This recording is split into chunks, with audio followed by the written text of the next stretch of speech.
Ir a la palabra del Señor, quiero invitarles al libro de Segunda de Samuel, capítulo 4, versículo 4. Luego vamos a retomar el capítulo número 9. Pero vamos a partir de acá entonces tener nuestra exposición para esta tarde. Segunda de Samuel, capítulo 4, versículo 4. Nos dice la palabra del Señor: y Jonatán, hijo de Saúl, tenía un hijo lisiado de los pies. Tenía 5 años de edad cuando llegó de Jezreel la noticia de la muerte de Saúl y de Jonatán. Su nodriza le tomó y huyó, y mientras iba huyendo apresuradamente se le cayó el niño y quedó cojo. Su nombre era Mefiboset. Y nuestro tema, como ya había anunciado, se titula Una ilustración de la gracia. Gracias.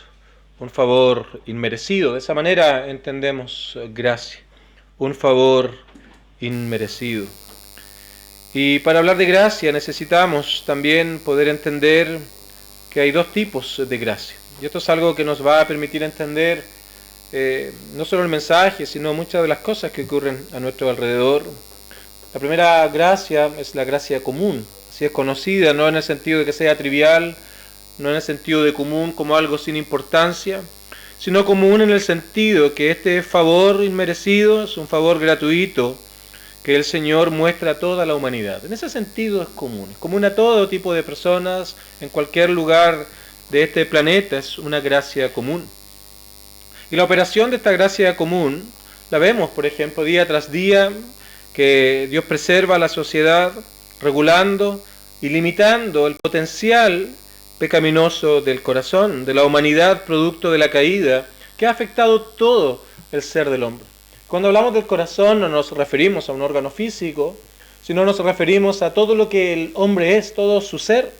Nos referimos a su mente, a lo que el hombre piensa.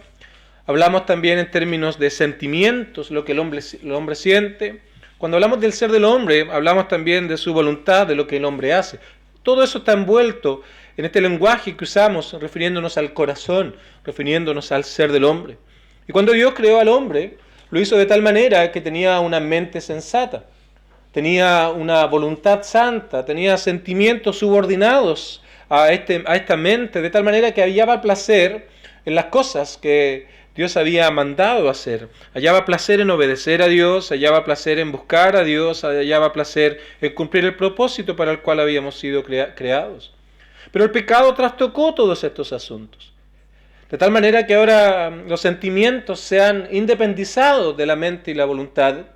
Y no solamente aquello, sino ha tomado el control, de tal manera que lo que el hombre hace principalmente está mandado por aquellas cosas que le agradan, aquellas cosas que le traen placer a sí mismo, no pensando en su creador, no pensando en aquel que le dio la vida, sino toda la vida, todo lo que hace, lo que piensa, de una u otra manera está conectada con aquello que le trae placer.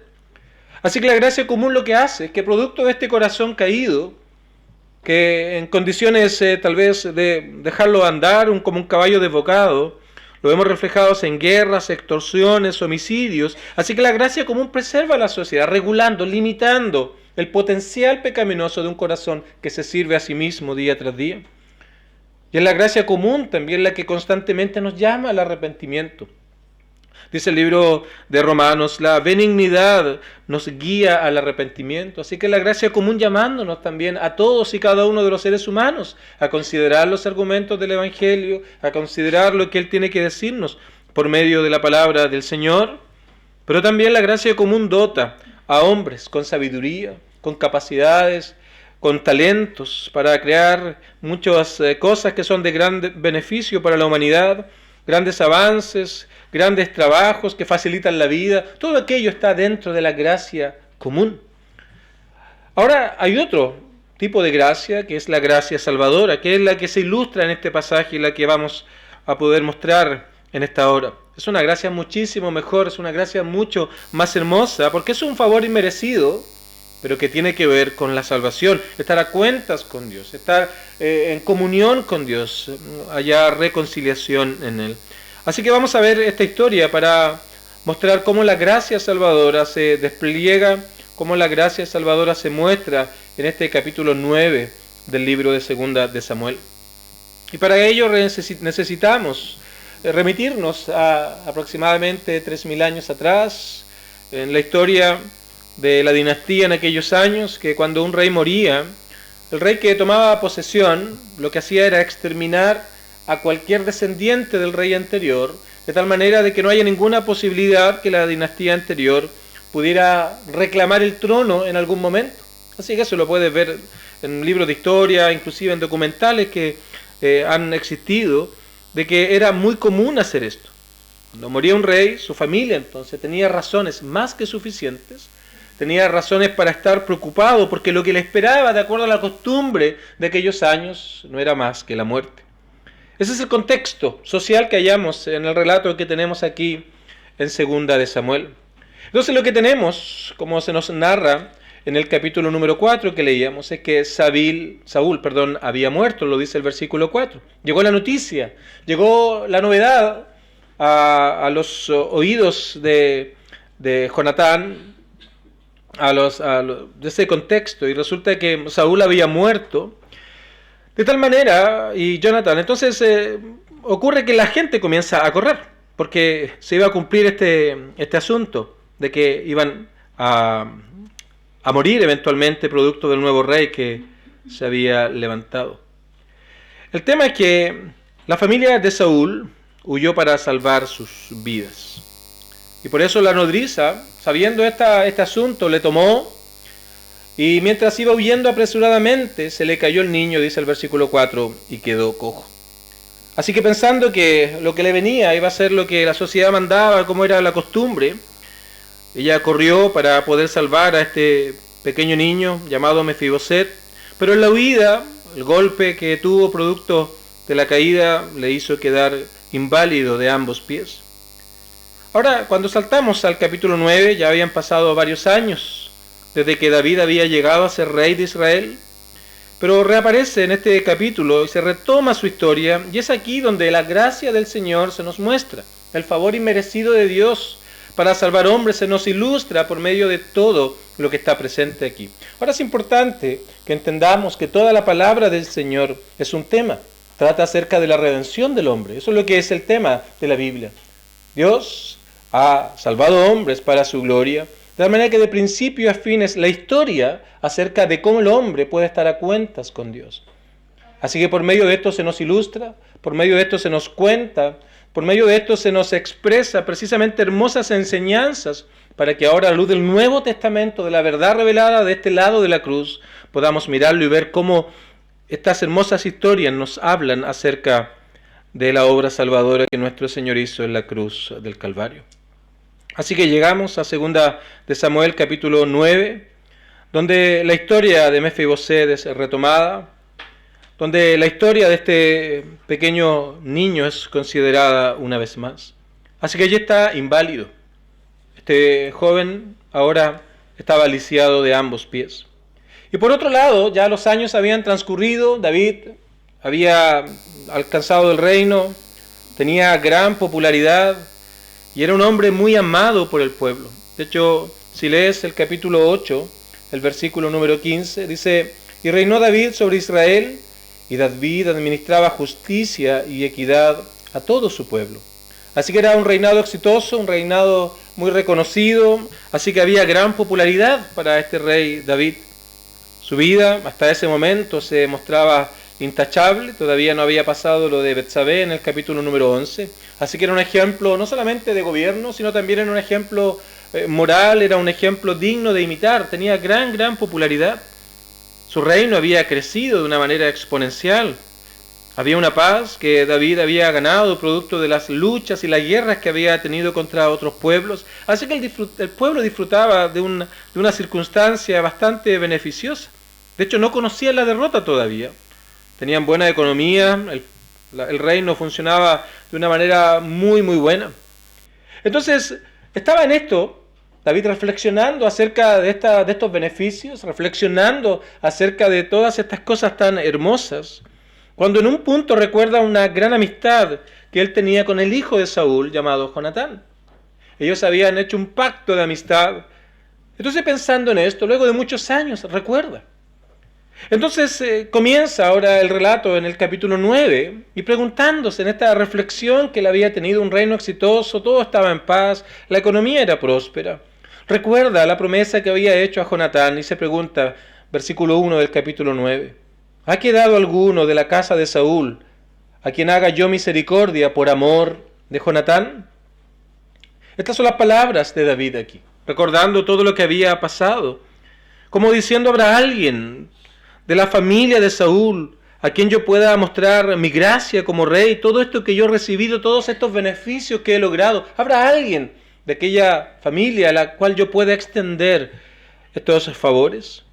Piensa, él no preguntó si habrá alguien que merece, no preguntó si había alguien que cumplía ciertos requisitos de distinta índole.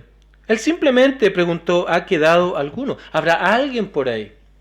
¿Habrá alguna persona, habrá algún joven, habrá algún tipo de ciudadano que permanezca en este reino, que sea parte de la familia de Saúl? Esta es una pregunta llena de gracia, es una pregunta llena de bondad. Entonces aparece un siervo de la casa de Saúl, en el versículo número 2, que le responde, porque lo llamaron. David quería tener respuesta a esta pregunta. Así que el rey manda a buscar a sus encargados, a sus ministros, a sus etcétera, todo lo que tenía que ver con el reino. Y le pregunta el versículo 3, repite la pregunta, ¿no ha quedado alguien de la casa de Saúl a quien yo haga misericordia de Dios? ¿Habrá alguien por ahí? Y Siba responde, en el versículo número 3, Siba respondió, aún ha quedado un hijo de Jonatán. Aún hay uno por ahí. Pero lo que llama la atención de este relato es que le añade algo más a la respuesta que le dio el rey.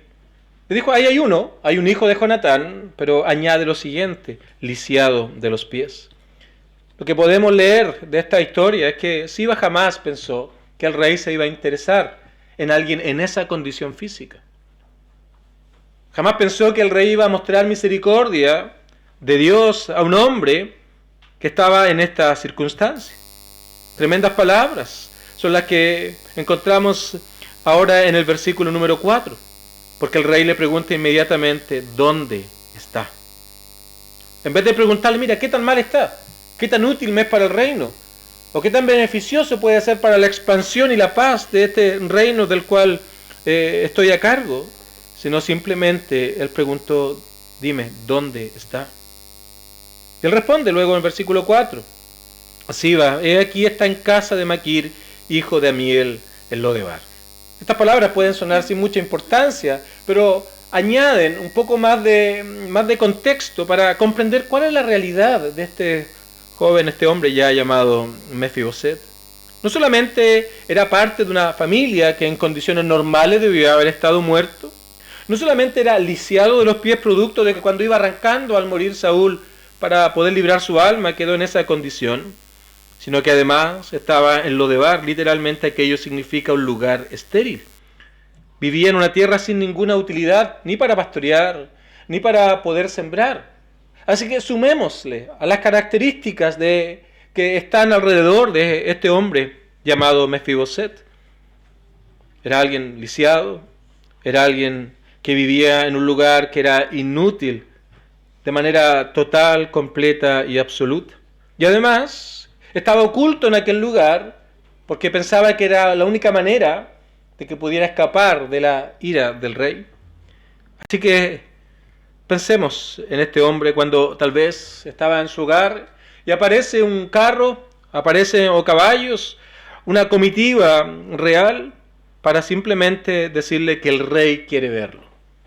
Tal vez esas fueron las palabras de aquellos hombres que fueron enviados por el rey. No te olvides, él fue arrancando, estaba en una condición lamentable, en un lugar inútil, y de repente entonces aparece la comitiva real y simplemente comienza a decir, ¿dónde está Mefiboset? Piensa en ese hombre. ¿Qué es lo que piensas que se le pasó por la mente? En primer lugar, él no podía negarse al llamado del rey. Así que seguramente comenzaron a venir estos pensamientos. Yo merezco morir. Esta es la realidad a la cual yo me debo enfrentar. Tal vez pasaron 10, 15 años desde ese momento cuando me caí arrancando de esta posible muerte que iba a enfrentar, pero el tiempo ha llegado. Así que razones Para estar asustado tenía de sobra. Así que lo subieron probablemente a un carro o a un caballo en dirección hacia David. Luego lo vemos entrando al palacio, muy asustado, con mucho temor, con mucho miedo, porque obviamente pensaba que tal vez lo iban a matar por el ser descendiente de Saúl. Y eso lo vemos en el versículo número 6, cuando llegó a David, lo primero que hizo, se postró sobre su rostro. Versículo 6, se hizo reverencia. Y mira las palabras, aquí Mefiboset, y él respondió, he aquí tu siervo. Como diciendo, mira, yo merezco morir, ese es mi destino natural, así que aquí estoy simplemente como tu siervo. No tengo absolutamente nada, ningún beneficio a mi favor. Y por eso nos sorprende las palabras del versículo 7. Seguramente David vio el temor en su rostro. Vio el miedo que había en su semblante, producto de la realidad evidente a la cual probablemente él se iba a enfrentar en su pensamiento.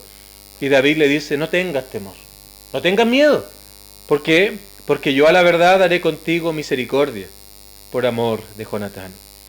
Aquellas palabras, obviamente, son palabras muy, muy hermosas. Porque este hombre que estaba bajo una evidente condenación, producto de su realidad, y en medio del temor y del miedo, oye una respuesta dulce, oye una respuesta llena de bondad, oye una respuesta llena de misericordia.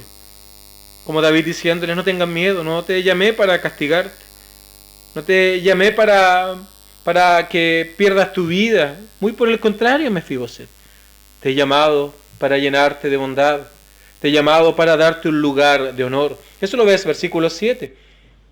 Haré contigo misericordia, te devolveré todas las tierras de Saúl tu padre, y tú comerás siempre mi mesa. Versículo 9, todo lo que fue de Saúl y de toda su casa, yo le he dado al hijo de tu Señor. Así que iba a tener grandes privilegios ahora. Además, no solamente iba a recibir todo lo que había sido de su padre, no solamente iba a recibir todo lo que por herencia le pertenecía, sino que también iba a comer a la mesa del rey, versículos 7, 10, 11 y 13. Este era el gran privilegio de tener comunión diaria y constante con David. Iba a ser como un hijo, alguien que tenía cercanía, alguien que tenía comunión diaria. Por cierto, esta es una hermosa historia. Es una escena maravillosa, pero a la vez muchísima gracia, muchísimo favor inmerecido en tan pocos versículos. Sin merecerlo, recibió amor incondicional, estaba lejos, apartado, bajo una inminente muerte por el hecho de ser familiar de un antiguo rey, pero ahora lo vemos recibiendo bondad, recibiendo misericordia, recibiendo provisión, de ser enemigo por producto de estas dinastías diferentes. Ahora fue tratado como amigo, fue traído a la mesa para tener comunión. Queridos amigos, todo esto no es más que la ilustración de la gracia salvadora de nuestro Dios. Así que quiero tomar este relato para poder obtener algunos puntos, 7 en particular, que nos muestran cómo esta historia, cómo esta narrativa ilustra de manera tan hermosa lo que es la gracia salvadora de nuestro Dios. Nos ilustra a nosotros, ilustra nuestra realidad, ilustra lo que somos delante de Dios, pero también ilustra la gran obra que Cristo hizo en la cruz del Calvario en favor de hombres, pecadores y lejos de Dios. Así que, porque 1000 años después de esta hermosa historia, ocurrió un evento inigualable en la historia de la humanidad. Un evento que corrió el velo, que nos impedía ver esta lección espiritual que se nos estaba presentando en este pasaje. Eso es lo que hace el Nuevo Testamento. Tal vez hay un velo que está ocultando muchas verdades que están presentes acá. Pero cuando vemos a Cristo, todo lo que Él hizo en favor de pecadores, es que ahora ese velo es corrido y bajo la lupa del Nuevo Testamento venimos a estos pasajes y vemos cómo aquella obra del Señor la vemos ilustrada, reflejada en capítulos como estos, llenos de gracia, llenos de misericordia, llenos de bondad, llenos de amor para aquellos que el Señor ha llamado. Cuando nuestro Señor vino a esta tierra, en su ministerio terrenal una y otra vez, dijo las mismas palabras que dijo David aquí, no tengáis temor. Juan 14 está lleno de aliento a sus discípulos. Cuando ellos debieron haber estado alentando al Maestro, iba a ir a la cruz del Calvario, luego de aquella cena iba a ir a Getsemaní, luego iba a ser arrestado, luego iba a ser juzgado de manera incorrecta, luego iba a ser castigado, luego iba a ir a la cruz. Cuando él necesitaba aliento, los discípulos estaban asustados. Así que él comienza Juan 14 diciendo: no tengáis temor, no tengáis miedo. Versículo 27, mi paz os dejo, mi paz os doy. Todo aquello es lo que nuestro Señor vino a hacer. ¿Por qué habla de paz? ¿Por qué habla de todo esto? Porque vino a traer reconciliación con Dios. Vino a traer el único camino por el cual el hombre podía ser reconciliado con Dios y estar a cuentas con Dios, y que su pecado sea perdonado y que su maldad sea quitada. Todo aquello es lo que nuestro Salvador hizo allí en la cruz del Calvario. Así que la analogía es obvia que encontramos entre este capítulo y todo lo que nuestro Señor hace por medio de su obra en la cruz del Calvario. Es una hermosa ilustración de la obra de Cristo, de todo lo que hace en el corazón del hombre para transformarlo, para librarlo de aquella esclavitud en la que está, siguiendo los placeres de este mundo, siguiendo las insinuaciones de su propio corazón caído, para transformarlo ahora, darle una nueva vida, un nuevo corazón, una nueva mente, nuevas emociones, de tal manera que ahora hallemos deleite en la verdad de Dios, hallemos deleite en la palabra del Señor, deseemos vivir la vida que a Dios le agrada. Todo eso es lo que el Señor hace por medio de su obra en la cruz del Calvario. Así que todo este evento, esta historia nos habla acerca de la obra de Cristo. Y 3000 años después de esta historia de Segunda de Samuel, tiene mucho que decirnos a nosotros, tiene mucho que enseñarnos, pero ya no como un asunto físico, no como un asunto del cuerpo, no como un asunto de que estemos debilitados de nuestros pies o incapacitados en nuestro cuerpo físico, sino nos habla de nuestra alma, nos habla de nuestro ser interior, nos habla de nuestra mente, nos habla de nuestra voluntad, nos habla de todo lo que es nuestras emociones, de todo aquello que está afectado producto de la caída, como lo mencioné al principio. Así que quiero mencionar algunas cosas en esta tarde de cómo este relato nos habla acerca de Cristo. Porque en Mefiboset se ve ilustrado todo hombre que ha nacido de padre y madre. Todo hombre tiene una herencia que le llevaba a la muerte, tal como este hombre.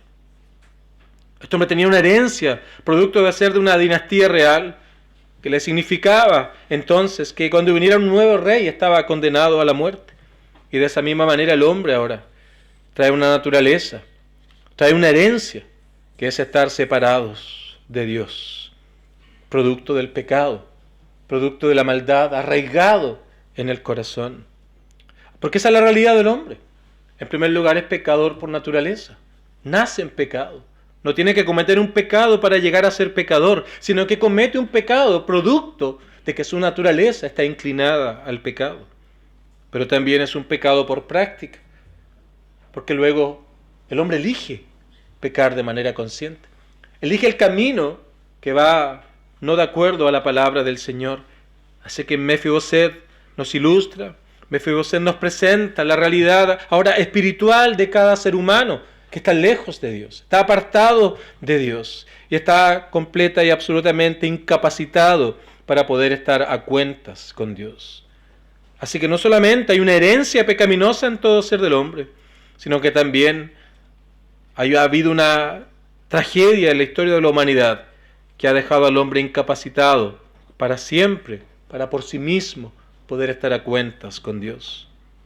Aquello ocurrió allí en el jardín del Edén, cuando nuestros primeros padres pecaron, y ese pecado ahora fue traspasado generación tras generación. Así que la realidad y las consecuencias del pecado de Adán y Eva, ahora todos y cada uno de los seres humanos lo llevan, y aquello le lleva a estar incapacitado para por sí mismo poder alcanzar reconciliación con Dios. Mira, piensa en Mefiboset. Estaba bajo condenación, estaba en pobreza producto de la tierra en la que se encontraba y estaba incapacitado de hacer algo por sí mismo. Esa es la incapacidad del alma ahora, de la persona, de poder estar a cuentas con Dios. En primer lugar, está bajo condenación.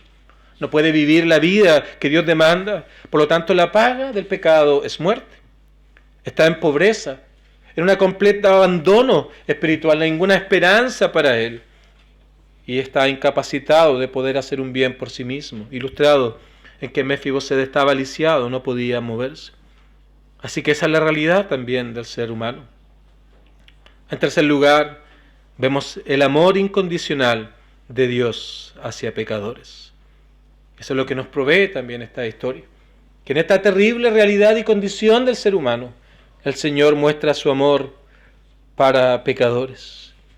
Dios el Padre, por la muerte voluntaria e incondicional de Cristo en la cruz del Calvario, ahora nos ha abierto un camino para estar a cuentas con Dios, para que el hombre pueda ser reconciliado con Dios.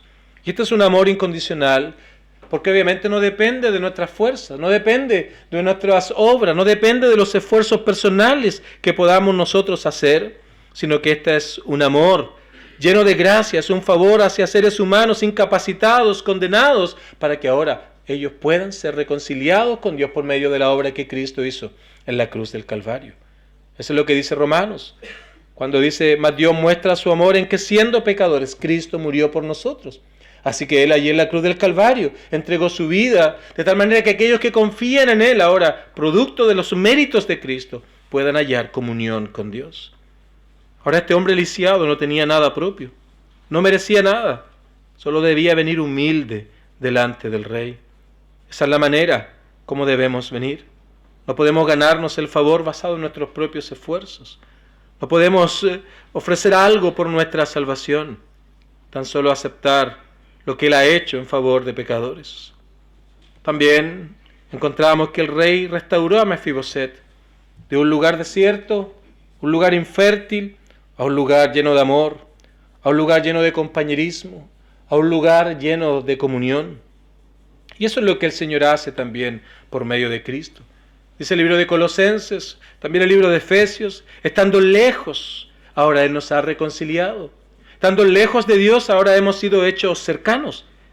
De tal manera que antes no podíamos disfrutar de las bendiciones de Dios. Vivíamos para nosotros mismos, siguiendo las corrientes de este mundo, pero ahora hallamos descanso en Dios, comunión con Dios. Hallamos una nueva familia con las cuales compartir y tener el mismo pensamiento y el mismo deseo por las cosas santas. Así que somos traídos a un lugar de comunión con Dios. Oramos a Dios y Él nos escucha. Adoramos al Dios y recibe nuestra adoración.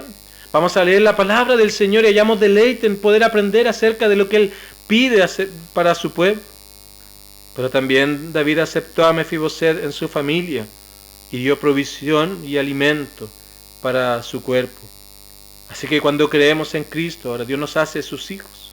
Nos rodea de amor, nos rodea de misericordia, nos rodea de bondad, nos rodea de seguridad, tal como David rodeó a Mefiboset de todas estas bendiciones. Ahora el Señor rodea a sus hijos de todos estos beneficios que Él trae con la salvación. Pero también hay una advertencia aquí, y debemos considerarla con seriedad, porque para aquellos que persisten en ser indiferentes, aquellos que dan la espalda a su Creador, aquellos que siguen prefiriendo vivir para su propia vida, aquellos que insisten en seguir viviendo para su propio placer, no considerando el Evangelio, no considerando el gran amor de Dios. Aquellos que viven en indiferencia, aquellos que viven en ignorancia, aquellos que viven en rebeldía delante del Señor. Créanme, no hay algo más desesperanzador que aquella realidad. Es estar completamente lisiado del alma. Es estar alejado en lugares inútiles, infértiles. Piensa en tu vida un momento. Piensa tal vez en tus 30, 40, 50 años que llevas. Piensa en lo que eres sin Dios. Puedes disfrutar, puedes tener amigos, pero mi pregunta es, después de esta vida, ¿qué? Después que pasen 40, 80 o los años que has de vivir, la pregunta es, ¿qué va a pasar contigo después de esta vida? ¿Que has preferido vivir en lo de bar, lugares infértiles, sin ningún fruto espiritual, sin ningún beneficio espiritual, nada que te pueda dar comunión con Dios? La pregunta es, ¿qué va a pasar en ese último gran día? Cuando la lámpara de esta vida se apague y se encienda la lámpara de la otra vida, ¿a dónde vas a ir?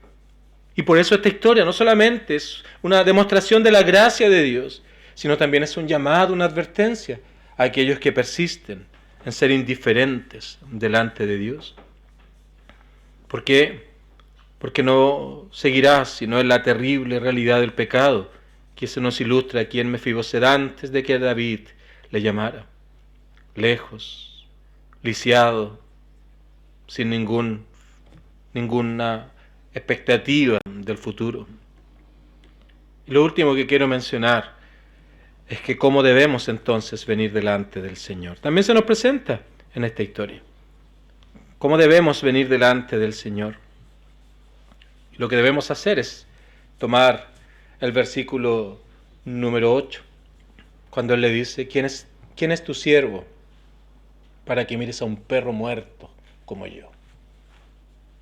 Ese es un hombre que reconoce su realidad delante de Dios. Un hombre que no tiene excusas. Una mujer que no tiene ningún tipo de argumento para justificarse a sí mismo. Tal vez Mefiboset no encontró palabras más duras, como tampoco tal vez las encontró el autor del tercer himno que cantábamos cuando decía, se entregó a morir por un gusano como yo. Y mientras no vengamos delante del Señor reconociendo nuestra incapacidad, reconociendo lo faltos que somos delante del Señor, reconociendo que no hay nada que podamos hacer para merecernos su gracia, por eso es un favor inmerecido. Cuando le digamos al Señor, mira, hazme como uno de tus jornaleros, no merezco nada más delante de ti. Mientras no vengamos reconociendo nuestra necedad e indignidad, que nos vea literalmente como un perro muerto, como alguien que no tiene ninguna esperanza, confesando nuestros pecados y reconociendo que si hemos de ser salvos, ha de ser solo por su gracia, créeme, que no va a haber salvación para ti. Muchos vienen buscando sanidad, buscando prosperidad, buscando éxitos. Pero, queridos amigos, la manera en cómo debes venir delante del Señor es dejando de lado aquellas cosas y viniendo, buscando salvación, pidiendo salvación al único que te la puede dar. Así que Mefiboset aquí se humilla delante de David. Confía en las promesas que él acaba de mencionar en el versículo número 7. Reconoce que no se la merece. Luego entonces él disfruta de todos estos beneficios que David le ha concedido. Mira, Mefiboset pudo ser tratado como enemigo. Así se trataban a los descendientes de las dinastías salientes. Pero el rey extendió su bondad. Y así también es Dios para aquellos que vienen confiando en Él. Para aquellos que confían en Cristo como el único que puede darles salvación y vida eterna. Así es Dios para aquellos que confían en el único Salvador. Él extiende su gracia. Así que de ser enemigo de Dios pasas a estar reconciliado. De ser injusto, de no cumplir las demandas de Dios, ahora eres declarado justo por Dios. Esa es la gracia de Dios.